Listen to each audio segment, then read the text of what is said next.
is money here anymore. Welcome, everybody! Welcome, everybody! Live, for real this time! Actually live for real! It's not a joke, we're actually live. It's probably a mistake. There's people watching us on YouTube as we fucking, oh my god. We're already stumbling. Welcome to Life in the World to Come. I am the host of your host, Chris Dunn, Will Wood. That was a weird sentence. I'm never gonna say that one again. And I am the guest of my... I'm the guest of my host. No, you're the host. No, I am the host. You are the host. You are hosting me in the bunker. Yes. So I am the guest of I am the host of this podcast and You're the guest host. I'm Chris Dunn. I'm Will Wood. And this is Life in the World to Come, where we answer your questions about Life in the World to Come. The event is happening. The sky will open up and Dracula's will rain hot ice down on your faces. Your skin will turn to dust. Your dust will turn to skin. And the whole world is going to be bad. And you're going to have 4 arms and be very, very strong. Thank you all for tuning in. How y'all doing today? You can't answer. Right now. Answer. Well, they can. That's true. For the first time and hopefully the last time ever, because I think this is a mistake, we are also casting this on YouTube Live. That's not what they call it. Do they call it YouTube Live? I think they just call it YouTube. I think it's YouTube Live. All right, we're live streaming on YouTube, and the podcast is because it's live. We've got like a stream of questions and a chat here, so we can answer not only the emails we received at lifeintheworldtocome@gmail.com. Write it down, but also the questions that we receive in this chat right here. I just stuck my finger into my belly button through my shirt, and it was on camera. There we go. That's going to be this whole episode. All right. People are going to be able to know the little things like that happen this time around. You know? People don't usually get to know what kind of things we're doing with our bodies while we're recording this. I'm just gonna continue to tweak my nipples. He does that. Usually. I do that. He usually just sits there gripping his nerps and twisting them. All right, I cannot stand nipple play. Okay. This is... Eventually, we're going to get used to the energy of having people watching this, and then it's going to be a good podcast. I would like that. All right, so we're actually going to start... This is so bad. Let's... want to just, jump right into it? Well, I want to answer some questions, or do we have anything we want to cover first? First things first, I really feel like that I haven't properly covered this for the people who are watching, tuning in for the first time, all that stuff. Okay. Life in the World to Come is a post-apocalyptic Dear Abby of sorts, where we tell you all about the knowledge that we've accrued through sheer... conjecture and psychic abilities, I was going to say. Extrasensory perception. Yes, the information that we've gathered through our various means strong hunches about what the world is going to be like after the apocalypse. And the apocalypse is coming, and it's gonna be fucking bad. So our job is to educate you and to share with you our wealth of knowledge about all of the stuff you gotta do and all the stuff you gotta know to make sure that when space has landed on Earth and the skies have become fire and brains, you get... Okay, good. All right. I feel like I talk about the sky too much. Yeah, no. There is at least 5 minutes of the podcast which is just you saying words. just free associating about ways the world might end. Well, I mean, it's great. It's become a running theme. I think the sky is really where it's going to start. It's going to start. Yeah, no, the sky is going to be what you're looking out for. Yeah, keep your eyes on the skies because, guys, this ain't a lie. It's going to fry, and you're going to die. And that ain't no lie. This was a mistake. Said lie, didn't I? Let's... okay. You want to answer the first question? What was the first question? We're going to do one that we saw in the YouTube chat. Oh, excellent. Oh, wait, no, this is a different one, though. We have to scroll through it now. Oh, no. There's too many people. Oh, we found it. Oh. Okay, this is from Kubo Felice 38. Hi, Kubo Felice 38. They ask, hair has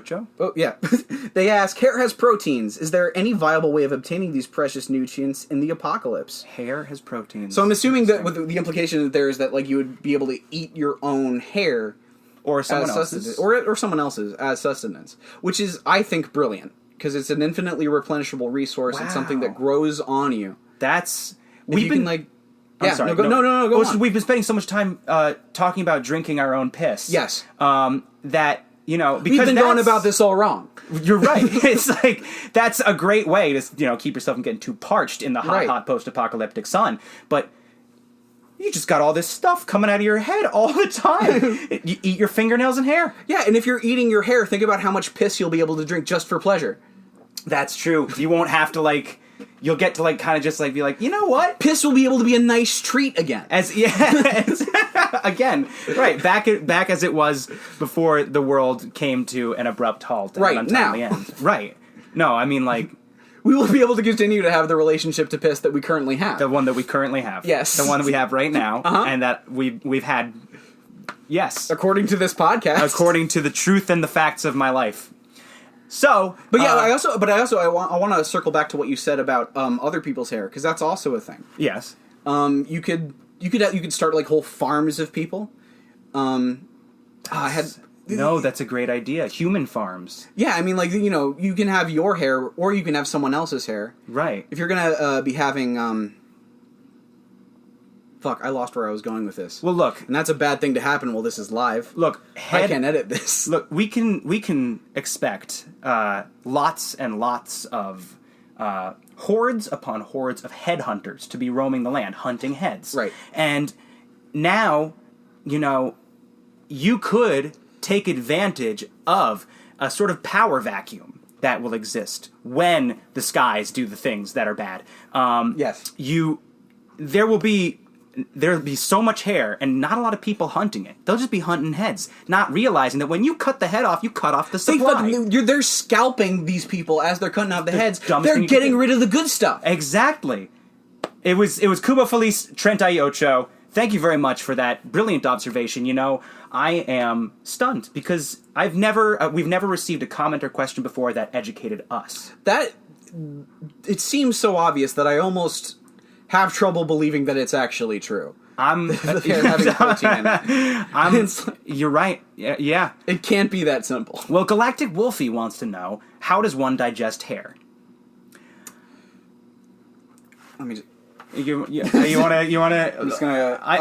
all right, so... how does one digest hair? Well, you don't. I don't think that's I don't think you do. When your dog eats hair, you have to wait for them to poop it and then slowly pull it out of their butt.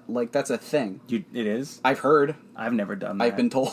Okay, well, the point is I don't think you digest it. It might have protein in it. Right. I think you can kind of just absorb it, and if you can't, worst case scenario is just had some delicious, delicious hair. Yeah. So have a hot plate of hair and a tall glass of piss, and just enjoy your life. So Maddie does not like chicken. First of all, your screen name, good thinking, because all of the chickens will be irradiated by the time the world ends. This is a fact. You're ahead of the game. Yeah, there are there's a significant portion of chicken DNA that is very easily corruptible. And so most chickens will have forearms and be very strong and have poisonous blood filled with ghosts. And we call those chickants. So you're ahead of the game already. If you know about the Area 51, this is their question, I'm sorry. If you know about the Area 51 September 20 meme, what do you think about it? And would the guards from Area 51 have a part in the apocalypse with aliens? And would that raid cause it? Short answer, no. Long answer, maybe. No! I'm sorry. I don't know. Do we have to talk about the fucking Area 51 thing? No, we don't, but I do think that there's probably some relevance to the extent that, aliens are definitely going to be a big part of the event. That's true. I mean, we've started, so I guess we should. Yes, that's gonna be the thing that does it, is the Area 51 thing. I mean, it's not just a meme. It's just not just a meme that everybody forgot about approximately 2 weeks after they got excited about it. It's amazing. It's important, and you're important for participating in it. Thank you for participating. Okay, so we also receive questions. Primarily, this is throwing me off, this YouTube thing. It is. We usually lean into the weird frenetic, we're not good at this energy at the podcast, and hopefully this is just that. Sometimes I lose track of where my what's I'm looking for. where my I can't figure out how to put it. Like, at this point, we have like kind of created an aesthetic of like, oh, it's like so bad it's good. Right. Where does that end and incompetency begin? I think it doesn't. I think that the line between it is an illusion. I think that we are incompetent now, and just like live in a weird postmodern hellscape where we're able to capitalize on that. That's fantastic. Yeah, I love it. Usually what we do here on Life in the World to Come is we answer questions sent to us via email at lifeintheworldtocome@gmail.com. For those of you tuning in on YouTube right now, we are going to quickly swivel our heads to the computer screen where we've got some fan questions that have been submitted over the past couple weeks, and talk about the answers that we will have. We will have answers. So, our first email. This email is from Hyde, and it goes, "Hello. Would it be a good idea to offer medical services to people, but at the cost of materials like food, traps, weapons, etc.? Or would it be better to just do your own surgeries if you needed, so that you survive while everyone else dies of appendicitis in the world to come?" That's a question from Hyde B. Hyde B, thank you for the question. This is a great one. Chris, I know you definitely have some thoughts about this. Yeah, no jokes this one. We're just going to have a long talk about anarchist theory. Okay, I'm going to grab a bottle of water and I'll be right back. So we're going to talk about a little something called mutual aid here. Will actually left. I don't know if... No, I mean, like, I think that this is like one of the few situations where anarchy actually works as like a viable strategy. Okay, so yeah, I'm gonna fucking butcher this, but there is a thing in anarchist theory called mutual aid, and the idea is that it is good for a community to basically help each other out without expectation of reciprocation, because if everyone is on board with it, everyone benefits. So if you're out hunting food and you get an elk and you bring it back to the village, you're not gonna make me pay for that elk. I'm gonna be able to just take some of that elk with the expectation that like whatever it is that I contribute to the village, you will eventually benefit from that. That's kind of the basics of it. It's more complicated and I'm dumb. But I guess that's the non-funny, non-joke answer to that question is that no, yeah, you're gonna want to help people out because you're gonna want them to help you out. There's no joke there. This isn't funny. I mean, this is a serious podcast. Hi, I'm back, guys. I went to go get a bottle of water because it's time for jokes again. Yep, I'm back. Yes, I think what you're saying is true. Now, I think we might have some differing political opinions. Although I do have to say that in the world to come, what is considered a viable socioeconomic system is going to be quite different from what works right now. Democratic socialism is just that's not going to happen. So in the world to come, you're and with the event, it will be the libertarians' fault. So so there's no correct answer. There is a difference between libertarianism and anarchy. No, I'm not saying. What I'm saying is that, like, the political structures we have right now, the ideas that most people are leaning towards these days, more libertarian or more socialist ideas, those are going to go out the window. More anarchist ideas are going to probably be inevitable. That is exactly what I'm saying. Right. It's like, no, if we were to implement mutual aid now, I think it would work on, like, maybe in small communities, but I don't know if it's necessarily practical for, like, a country-sized thing. Once we no longer have countries, yeah, of course, fucking set up small communities where everybody helps everybody else. Right. Yeah. And I think that really is deep down part of human nature. I know I'm a cynic, and at left and right I like to talk about how human nature is really just to, murder and bang things until you die. And while I think that that's still true to a certain extent, we can help each other murder and bang things until we die. Yeah. In a way that benefits everyone. And that's really going to be I think that's really going to be the defining trait of the world to come after the event, is we're all going to be helping one another bang things murder and die. And also we're gonna fuck, murder, and die as a community, and it's gonna be beautiful. Exactly. And then we're also gonna have to avoid getting fucked, murdered, and die. So as a community, exactly, and that's a beautiful point. thing. Is that right. you defend, you help out your people, you defend your people. And it's interesting because we're getting another message from Cuba Feliz 38. It looks Spanish, so I'm pronouncing it like that. You're suggesting you're that playing with fire, but okay. Yeah, that's right. Fuego is actually the word you're looking for. You're suggesting that we should purposefully destroy civilization to reform it. I am absolutely not. Chris might be, but I'm not. Because, first of all, we don't have a say. It's gonna happen. That's the thing. It's like that. You're coming at the question from the wrong angle. We don't have any say in this. It's going to happen. This is what's happening soon. It's now already started. Whether or not things will be better once it happens, that's an entirely different question. That's up to us. It's up to me. No, I mean us I meant as a population. No, us, me, and you, and the cult that we're gonna start based off this podcast. I mean, you know what? I like the way you think. Yeah. Yes, and why are we're going to? Why are we doing this podcast if not so that we can be kings of the wasteland? I didn't even think about it that like that. Or I'm planning for the future, baby.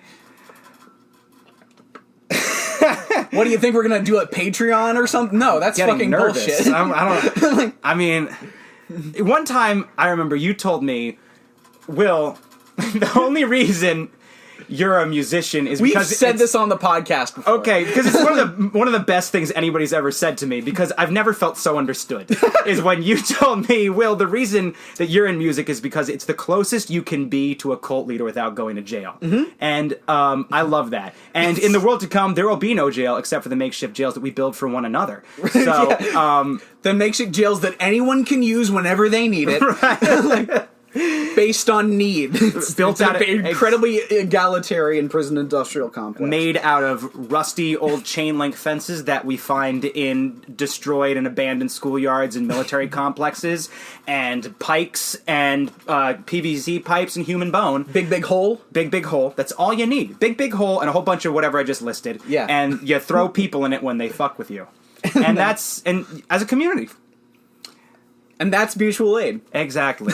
And so that's, I guess, I'm on board with that. You and I are going to be the kings of an anarchist society. We're going to be at the top of the anarchist hierarchy. We're going to be... Woo! All right.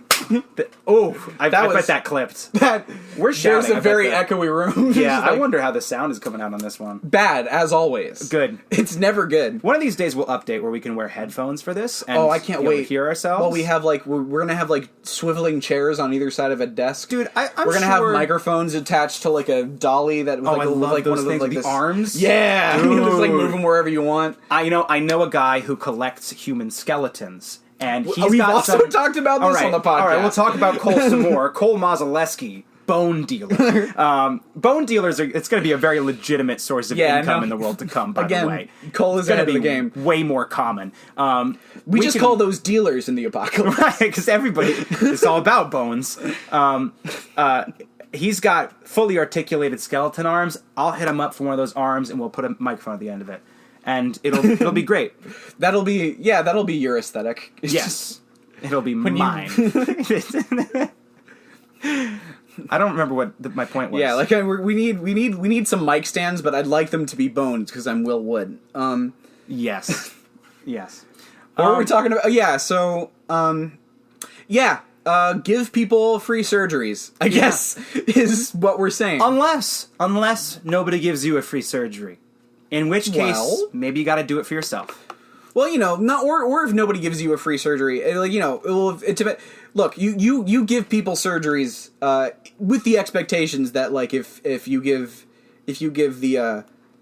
a baker a surgery, then they will give you bread. But they don't have to. That's the whole point. If the baker doesn't have any bread to give, then they don't then they don't have to give any bread, again, because if you're in a position where you are unable to give surgeries, you would still want to be able to get bread from the baker. Right. So it's based on need. Right. It's egalitarian. Or, toxic runoff radioactive sourdough. Yes. Yeah. Whatever that was bread equivalent there will be. I said bread. Yeah. All right, but no, I meant specifically bread as we know it today will not be. Right, bread, but it has 4 arms and it's very strong. Exactly.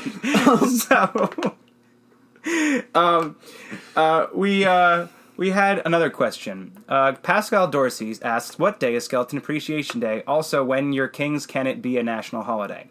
First question, save that for... Fucking Willwood-ass bullshit on my podcast. Yeah, dude, save fucking that what for... are you doing? Come on, Pascal. Get out of here.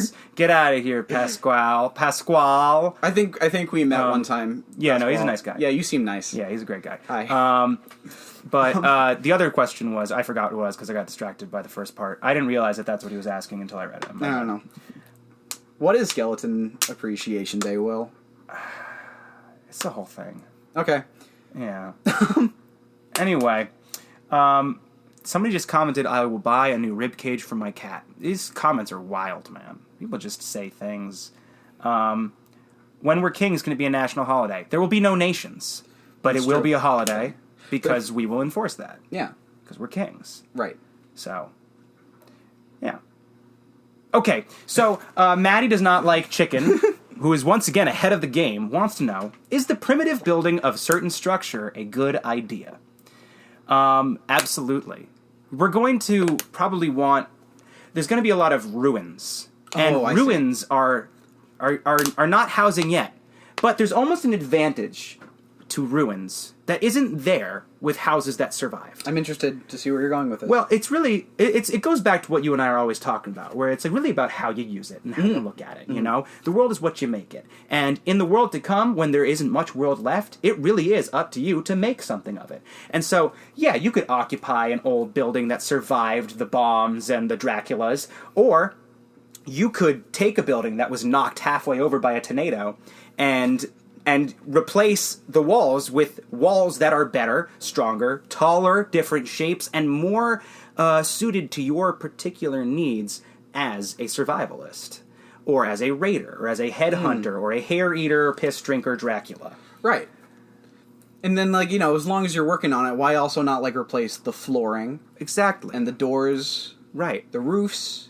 Do it all. Maybe just, you know, get rid of the foundation. Well, you're just talking about building an entire thing. You're just... What? We could do that, too. Huh? Anyway, lifeintheworldtocome@gmail.com is the web is the webmail email. Let's do this now. Yeah, it's the email address you can send your questions to. I believe we had a couple of more questions. You want to do more email questions? A couple of more of them. Do a couple more email questions. Did you not want to? Was there something else you wanted to talk about? No. No? There wasn't. No. Okay. I don't know anything. I don't know anything. I can't tell in what spirit that is being said. I don't know anything. You sounded so afraid.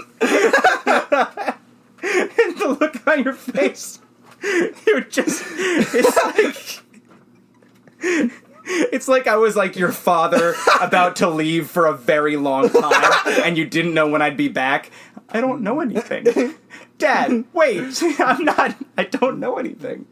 I've got to go, son. The planet needs me. All right. So. All right. Isabella asks... Hi, Isabella. I don't know if asking questions is actually encouraged, but I'm going to go for it anyways, because I got a couple. It is. First of the 2 questions she asks are, what foods would be considered a delicacy in the world to come? I feel like the... Piss. We just gotta say it. Piss, hair. We did the thing. And, of course, the forbidden fruit, human flesh. It's gonna be... The sweetest of meats. The sweetest of meats. It is... Look, it depends on how you cook it. If you cook it in an electrical fire, it's the best. Because you blacken it a little bit, and that adds a little bit of a crisp to the outside while maintaining that stringy, sinewy, chunky feel on the inside. Well, I don't know. I feel like... Here's the thing, though. Like... We're talking about delicacies here, and I'm feeling like human flesh is going to be more of a staple food. I guess you're right. It's going to be... human flesh is going to be the bread and milk of the apocalypse. Well, then we're going to be very lucky, aren't we? Because it's a delicacy now. It's true. You know, it's good. It's really good stuff. Look, I don't go around eating people all the time, but when I've got like a hangnail, little sample, you know, a little bit of dead skin off the bottom of my foot. So, find a finger on the ground, lucky day, you know? It's good stuff. So, I think you're right, though. It's going to be stable. Because there's going to be a lot of dead people. Yeah. This is our apocalypse, you know? It's humanity that is really coming to an end, at least humanity as we know it. And so many people are going to die that there's just going to be food, as far as the eye can see, for at least the first few weeks. And you know what kind of food it's going to be? Human flesh. Well, I feel like even after those first few weeks, because like anything that isn't rotting is going to be irradiated anyway, so it's just kind of It's true. It's a roll of the dice. You're going to get a weird disease no matter what you eat. You might as well at least get a disease that your body is most likely to be most familiar with. Yeah. Like, you know, bubonic plague, or, you know, wandering intestine system syndrome. Just like weird parasites and stuff. Yeah. Like the dreaded Queen Annelid malcontentus, which lives in your muscles and eats your bones. This seems like the kind of thing that you found out on Wikipedia at 5 a.m. No, I made it up a long time ago. It's okay. This is something. It's one of two things. This has been in my head for a long time. Is this one of Will's delusions or one of his neurotic? Like, is this something that he fears? No, it's Which one? It's something that's real that I learned about when I was gazing into my crystal ball. Which is my euphemism for smoking. I don't know. Never mind. Oh God, we've done that twice now on this episode of the podcast, where we've gone like halfway through a bit and just been like, fuck it. It's getting worse with every episode. And we're at episode 5. I feel like I can't wait to see what episode 100 looks like. It's just gonna be us farting into a microphone for an hour and a half. Probably will be. It's an hour-long podcast, and we're gonna go a half hour over every time. And it's just gonna be farting. Just like farting and spitting. Okay, well. The next question that Isabella had. Wait, what was the first question about? Delicacies. So, okay. Right. Okay. Just wanted to make sure we actually answered the question, because we have a habit of accepting them. we basically we said it was human flesh, and then we're like, actually, no, everyone's going to be elite. Okay, well, flesh. let's maybe eggs.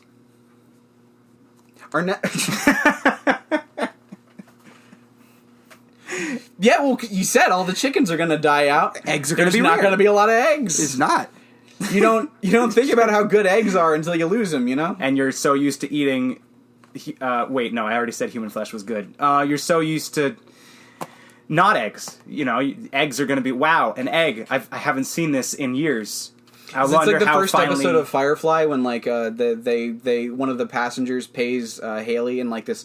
like they give him this little box and then she opens it up and he's like, oh, whoa, because like they're in space and stuff. I don't know how much you know about Firefly. I watched it, yeah. Oh yeah, well, yeah. It was the first episode of Firefly, which she like opens up like one as payment. Like I think Shepard gives her the little box and she's like, oh whoa, and then like later on in the episode she opens up the box and it's just like a fresh strawberry.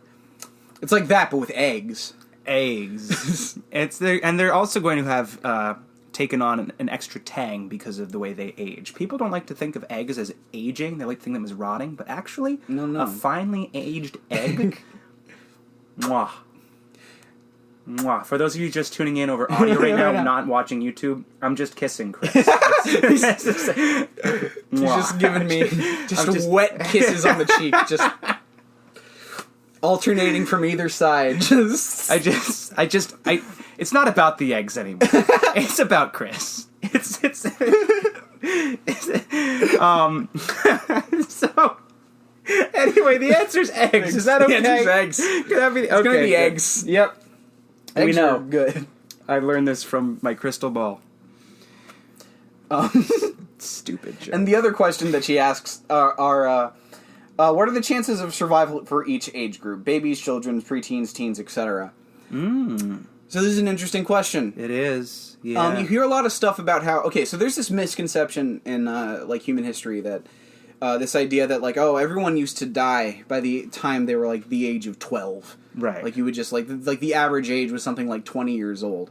And people hear that and they think that it means that everybody like lived to be 20 and then died, and that's not true. No. It's actually I know I just used I'm about to make up a fake thing for the podcast voice, but this is a real fact. I don't know what you're talking about. You've never made anything up on this podcast. No, this is a very real podcast. We're true and God. Yep. What was it's actually the average gets thrown off because apparently if you made it to the age of 20, you were actually likely to live like the age of like 70. The problem was that it was just like there were so many babies dying, just like babies and kids, just right.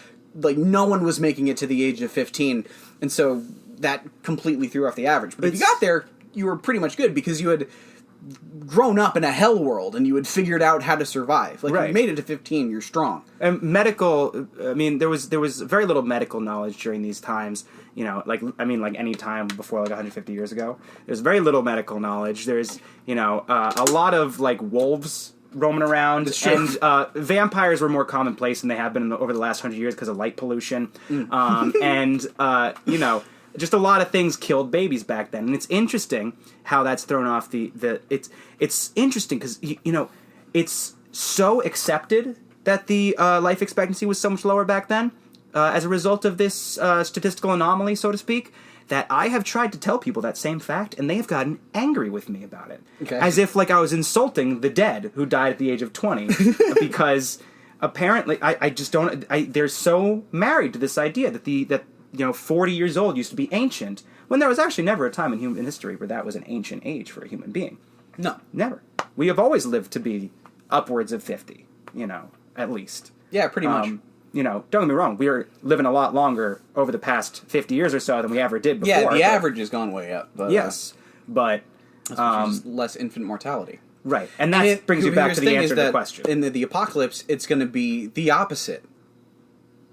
Yes. Now you yes and me. Yes, I'm having trouble understanding what I'm saying yes to, though. I'm just trying to say yes. Well, that's how improv works, Will. Don't make me and. Okay, yes. Improv is when I set you up for something and then you have to do the work. So really what we're saying is that the opposite. Babies will be so powerful that they'll never die, and old people will die immediately. You're born with you come out of the womb a four-armed, very strong man, right? And you only get weaker from there. Okay, you just like slowly kind of degenerate. Fair. That's fair. Is that it? Did we answer the question? I don't know. What was the question again? Something different about age groups. Who's most likely to survive? Okay, well, babies. This is what I get for using real knowledge to try to answer a question. You threw me off, man.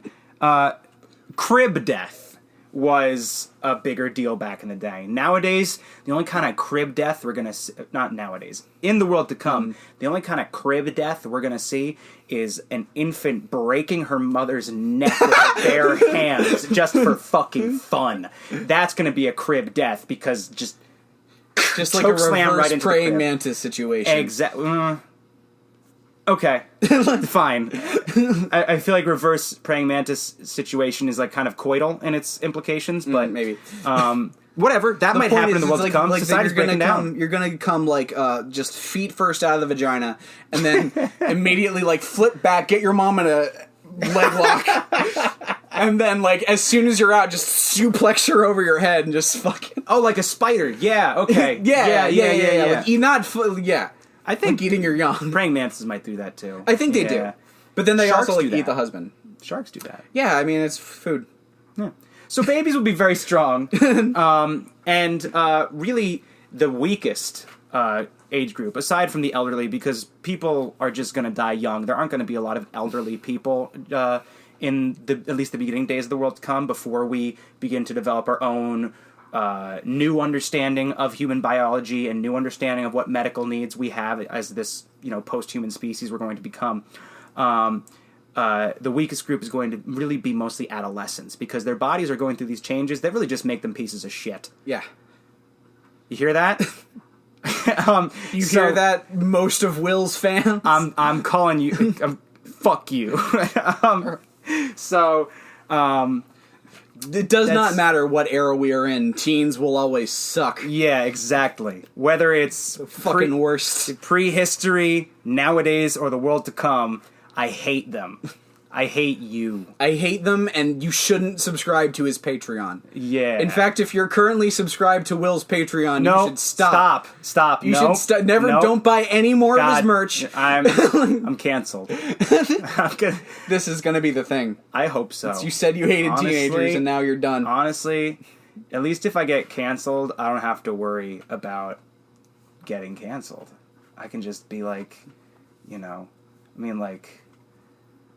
Louis C.K. is selling rooms out now, he's doing okay, he just doesn't have to worry anymore. Oh, we're not going to talk about Louis C.K. on this podcast. All right, no, I'm not saying anything about him. I'm just saying, if Tumblr decides that me hating teenagers is enough to throw my career away, fine, I'll just fucking perform for babies, because they're going to have forearms and be very strong. They're going to be the dominant ones. And I'm not going to have a choice anyway, because they're going to murder me. You're going to do exactly what Louis C.K. did, is you go and you... Nope, I don't like that sentence. That thing. Not that sentence. Not exactly what Louis C.K. did.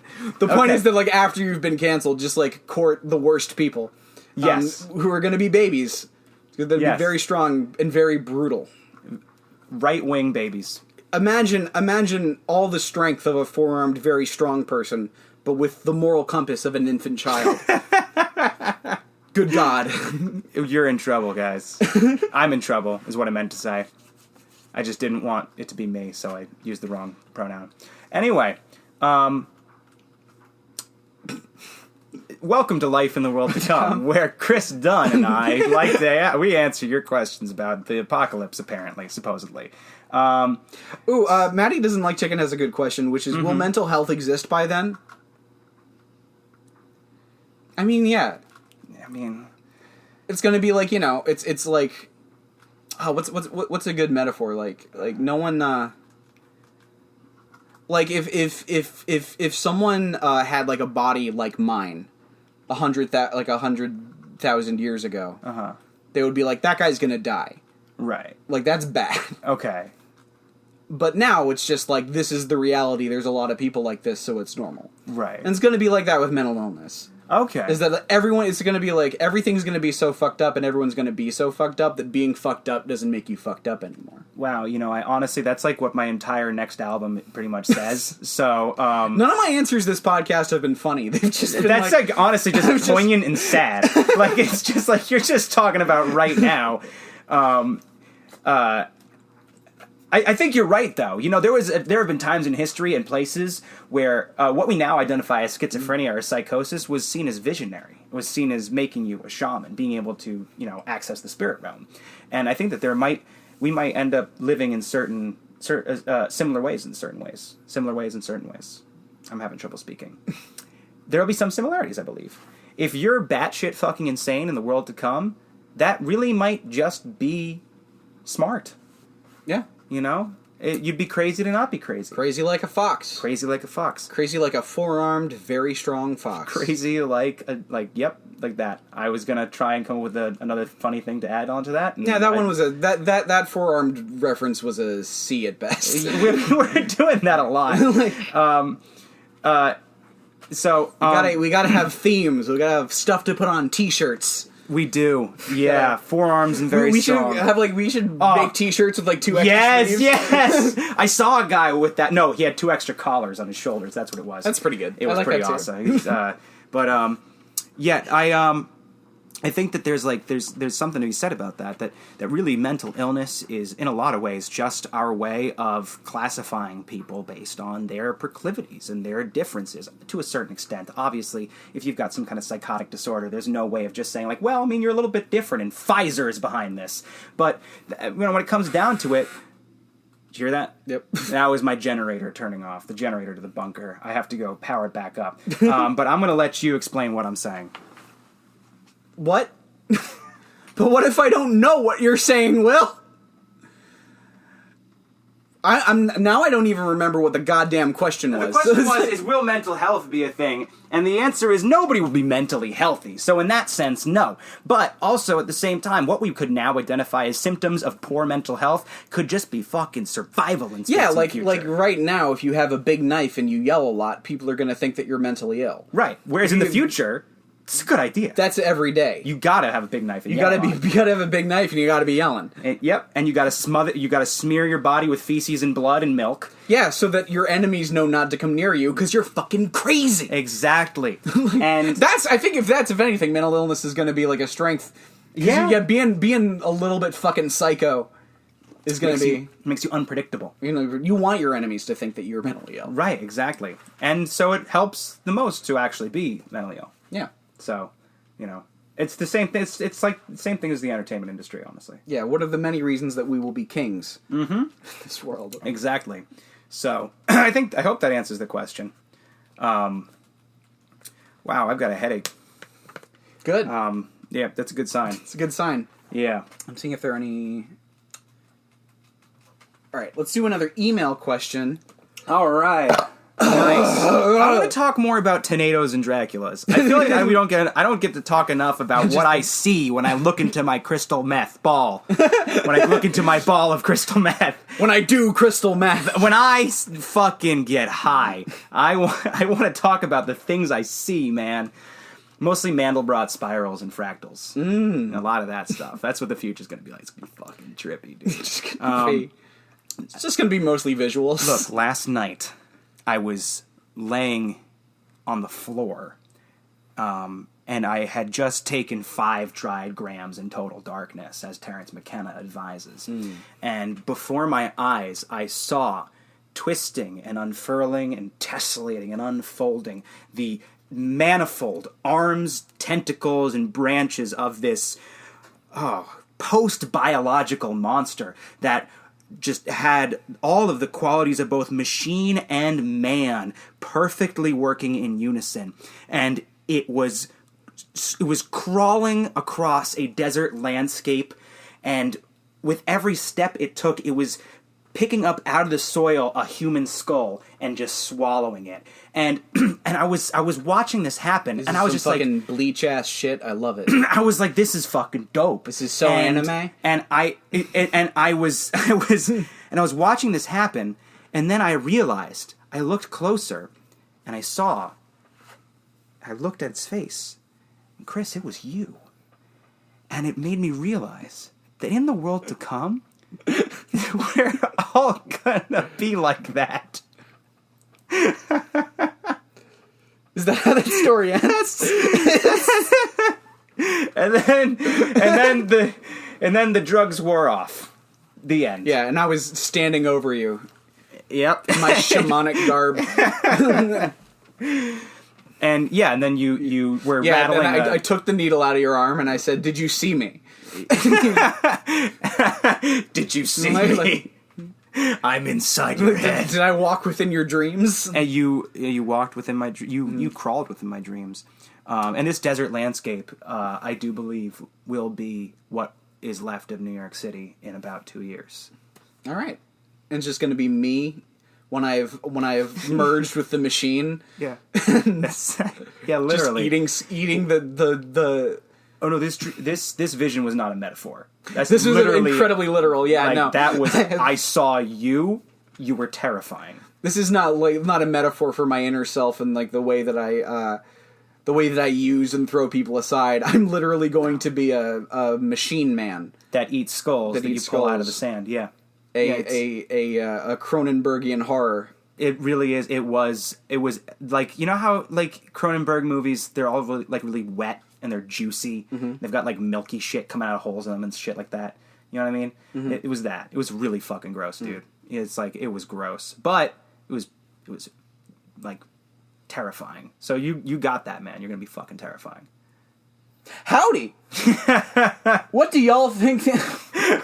Cowboys messaging us. Yeah. All right. Howdy. What do y'all think will become a fan fiction after the apocalypse? Sincerely, Elaney. I know I left the chat 3 times already, but I'm leaving.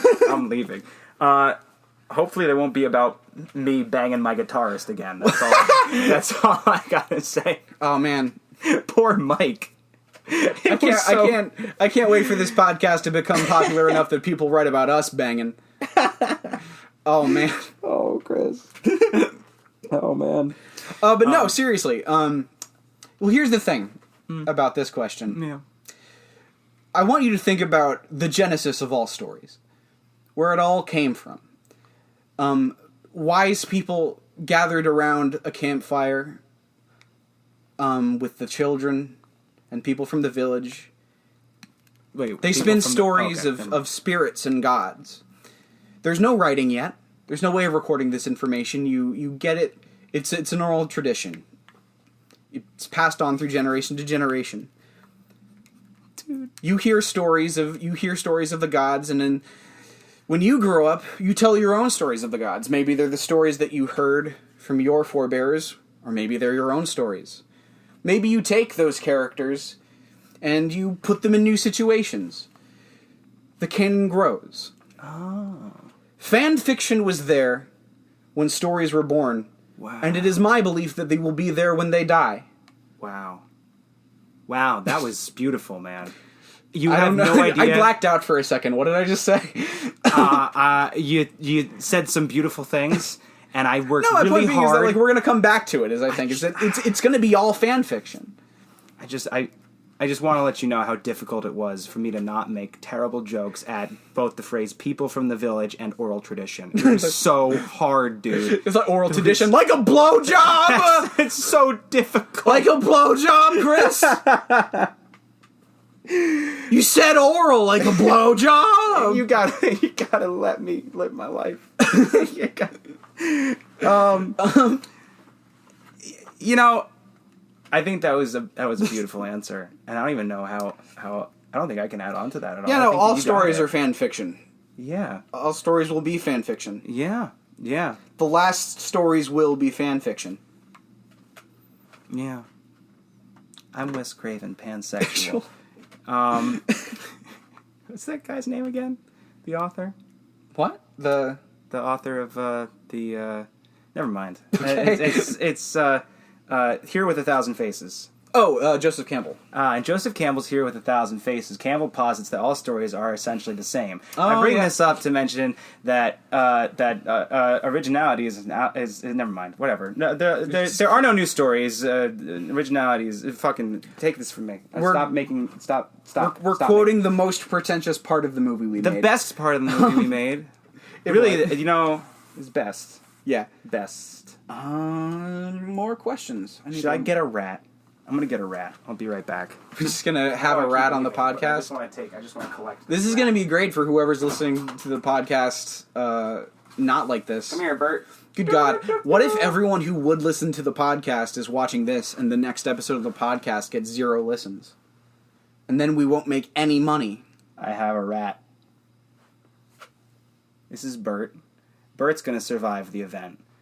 Because he already has 4 arms. And he's going to have even more arms and be even stronger. Isn't that right, baby? Well, you baby. Yeah. This is good radio. Yeah. We're just petting a rat. All right. So, where are we? Interview with a rat. We're getting there. Okay. Yeah, we're almost... Oh, thank God. We're almost done. Home stretch, guys. Which one of these have I... We haven't already done all of these, have we? No, I think there's another message from Hyde. I think we have one more message from the email, and then if you guys have any more questions in the chat... We've got about 13 minutes before the end of our show, so after this question, if there's more time, we will take questions from the audience, but only if they've got cuss words in it and they compliment me. Yeah. Hyde says, hey again. Hello again, Hyde. Hi, Hyde. It's good that he knew that we would be doing this question second. What will transportation look like in the world to come? Will we still have cars, or will we have to ride mutant horses? Someone's listened to this podcast before. Yeah? Oh, Bert peed on me. That was quick. Yeah, he's been out for less than... Now he's just disappearing into this pile of behind a pillow. Well, there's going to be a lot of makeshift forms of transportation. Mutant horses, great idea. That's definitely something you're going to want to get your hands on if you can. The problem is that a lot of the horses that survive and mutate enough where they're mutant good. Once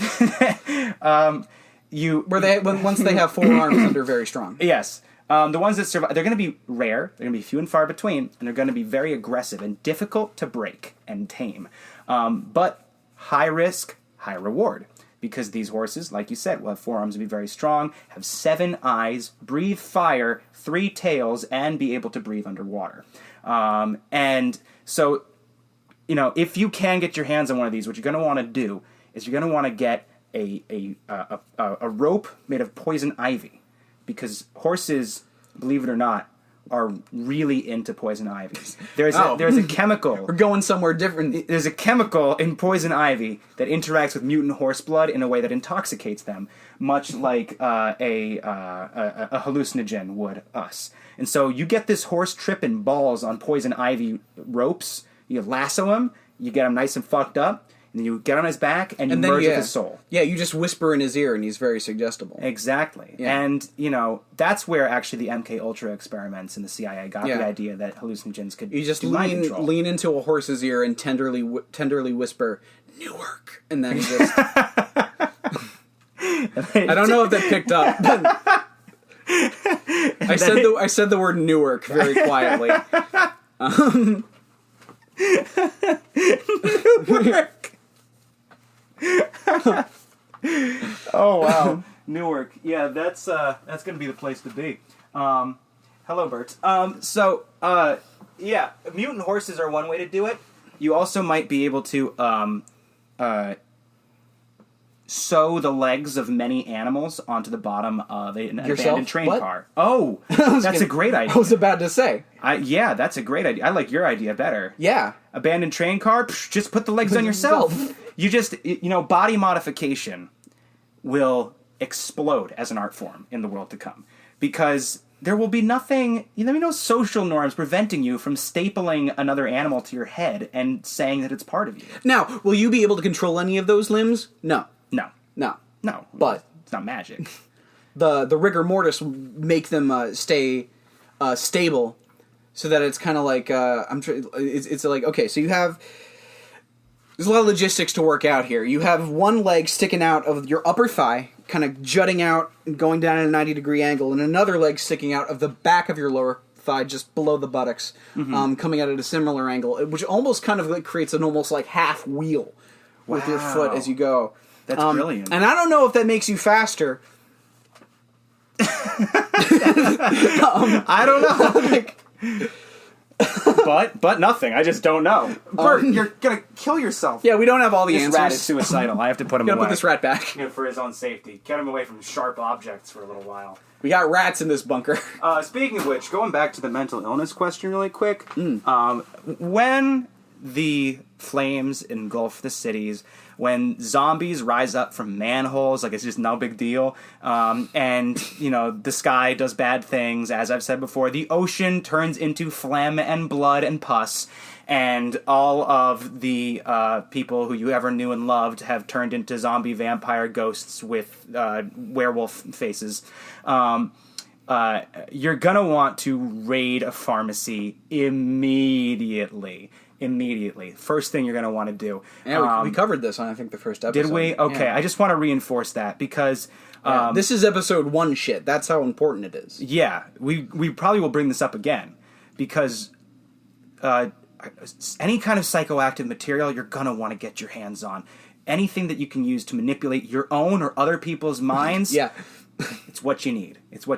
Sorry. Anyway, I believe I interrupted. No. You're going to want to Charles Manson as many people as possible. Yeah, because brain is where power good. And it's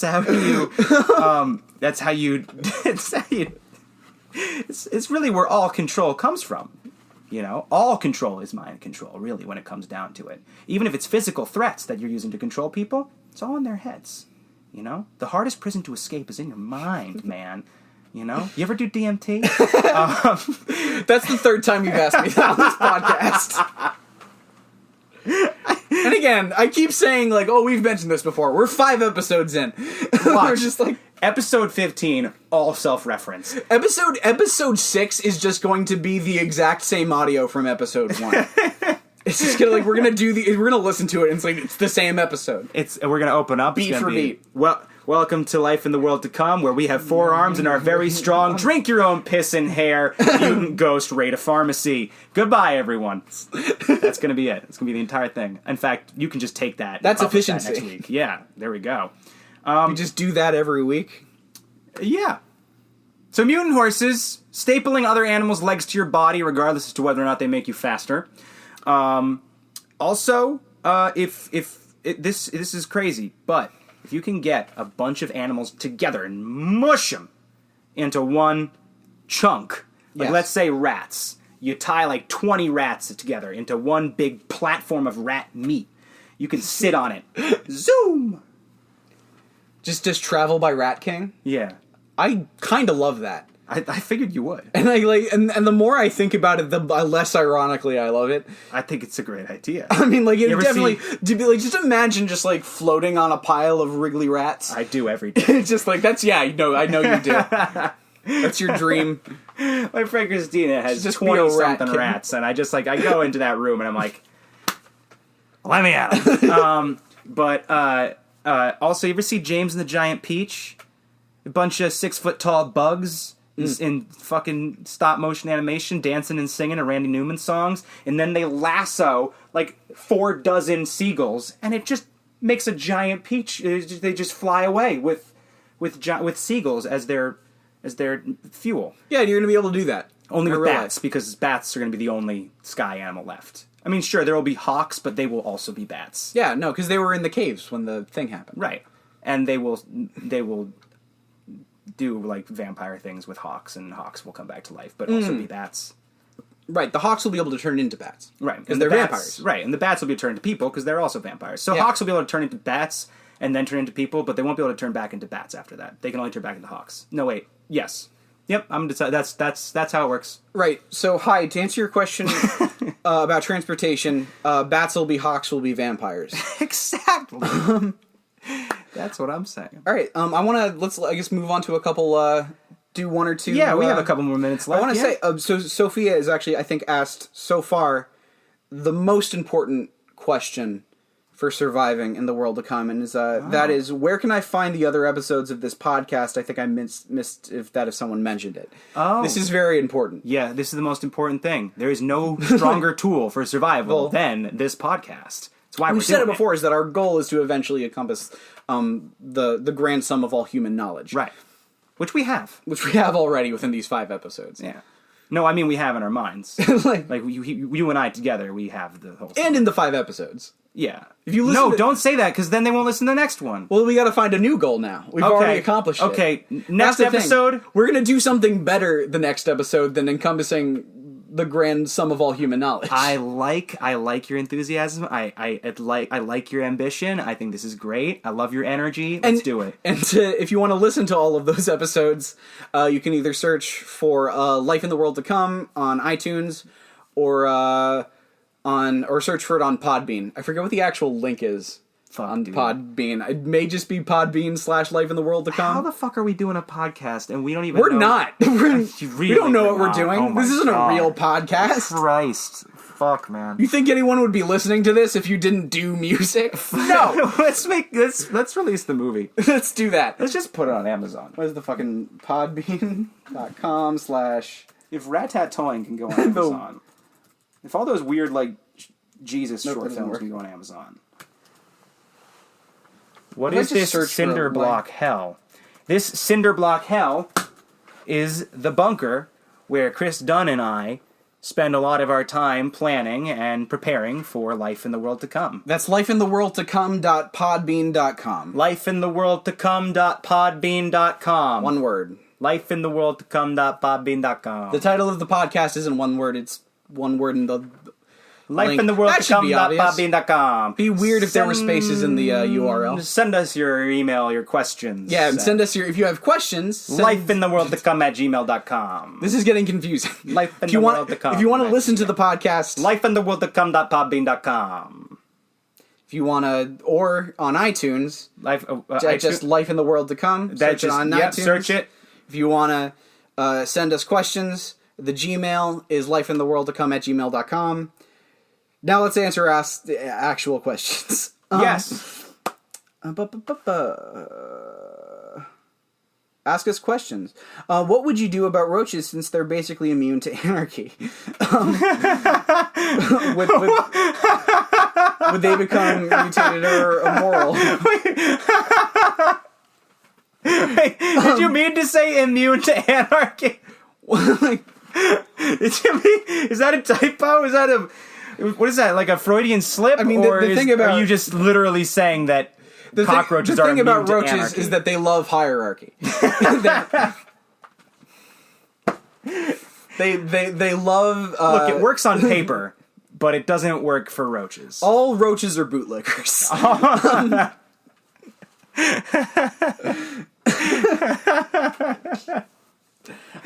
That being said, roaches are your friends. Yeah. Roaches are your friends. They will, if you give a roach a knife, he will defend you with his life. Because roaches are loyal. Because they very much believe in a hierarchy. And if you take charge of a roach, he will submit to you. Yeah. So I guess to answer your question, dominate the roaches.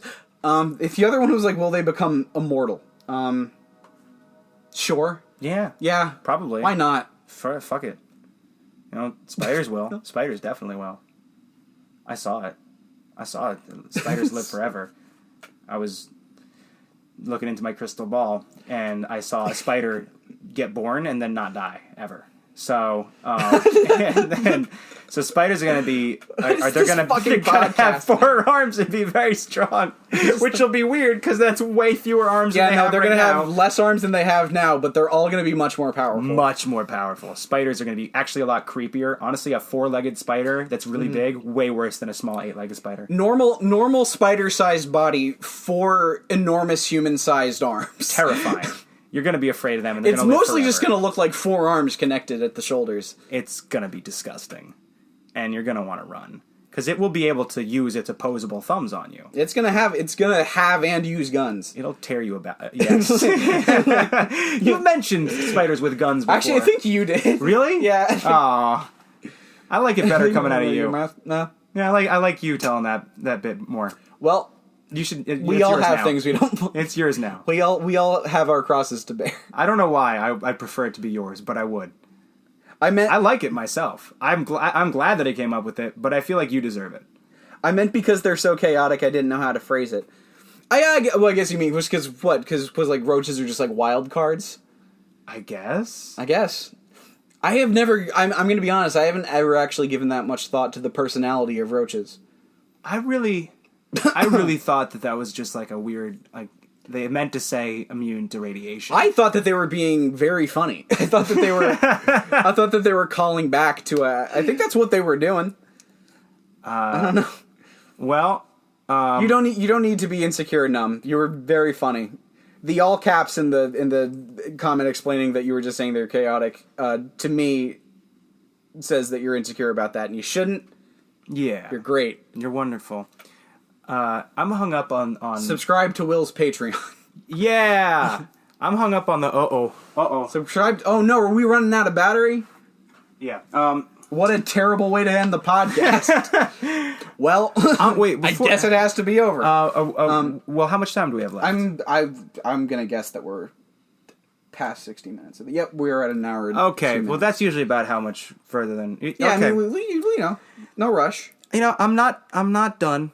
Okay. There's more I wanted to do with this. Say what you need to say. I just wanted to, I feel weird about the comment I made about the spider gun bit. Okay. I said that you deserve for it to be your bit, and I realized there's so much. There's a lot to unpack in the fact that I said those words. A little bit, yeah, actually. It's an expression of affection, but it's also an expression of deep narcissism. For me to say, like, hey, you can have it. You can have this. You have so little. No, please. No, honestly, no, please. I have more than enough to go around. I'm a very wealthy man. I think what I was... I have... Look at all of these bits. Look of all of these bits I have acquired through my many ventures. Please take one. I think really what I was trying to say, was, fuck, I laughed so hard at my own bit right there. I need it to have not been my bit. Please let it be yours, because I don't want to be the guy who laughs that hard at his own bit. But I guess either way, I'm a fucking raging narcissist. So I guess I laughed at my own bit, and it's your bit. Nice. Everybody wins. It's our bit now. Guys, thanks for listening to Life in the World to Come. To the 30 or so of you who've been watching on YouTube Live. Why did you do this? Thank you for those of you who don't listen. Have you been here a whole hour? What are you better have been fucking playing goddamn Fire Emblem 3 Houses while you were listening to this. If you were just like sitting in the dark in front of your computer screen watching these two fucks do nothing for an hour, fail to make a podcast. God damn it, we're so fucking bad at this. Fail to make a podcast. Literally all we have to do is talk for an hour, and we're barely... Jesus Christ, we just come funkin' like... Let's just change the name of the thing. Just tumbling across the finish line, skin scraping off our bodies. That's like a Hunter Thompson quote. Just like... Oh. At the end of all of it, we came to a screeching halt. Skin hanging off our bodies, we looked west, and saw there was nothing more left for us. That was Fear and Loathing in Will's Basement, by Hunter S. Thompson, narrated by Johnny Depp. This is Audible. Thank you for... Alright, I'm done with this. Is the podcast over? Can it be over? It can be over. Okay, one more time. lifeintheworldtocome.podbean.com, lifeintheworldtocome@gmail.com. Google us, bitches. Google. I'm Will Wood. We won't come up if you Google us. Oh, don't Google us. It'll just be a bunch of the title of our podcast is very similar to the title of a Mountain Goats album, so that might come up. Let's change the name of the podcast to refuse. Will and Chris fail to Will, make a podcast. Will and Chris talk for an hour, and maybe if they're lucky, they'll mention the apocalypse once. We actually mentioned it a number of times this time. This time. It's an improvement. Yeah, this time. We're getting there. Episode 6, we don't mention it once. Episode 6 is going to be good. That's going to be the good episode. Sophia S. says, yeah, trust me, I Googled it and nothing came up. You know what? Yeah. Rub it in, why don't you? Yeah, I know that probably didn't mean to be condescending. But you can summarily fuck yourself, Sophia. How dare probably you? A kid. I probably just told a child to go fuck herself. 15-year-old. I'm pretty sure it's illegal to do that. To tell a kid to go fuck themselves. Alright. You know what? We're very popular and we have many search results. That's right. Yeah. Got all the fucking... you know what? Wait, hold on, wait. I'm sending my love to Sophia because everybody else is doing the F for Sophia now. Sophia rules. She participated. Sophia's all you people great, who just sent Fs and didn't even participate. You guys are F. You guys. Fs for people who say F. This was a test. You also succumbed to peer pressure. You're bullies. Don't listen to our podcast. Yeah. Get out of here. Yeah, get home. Go home. Get out. All right, so we've been ending this podcast for longer than we actually... Than the podcast? Yeah, honestly. That's, I think... I want you to have the final word. You can have it.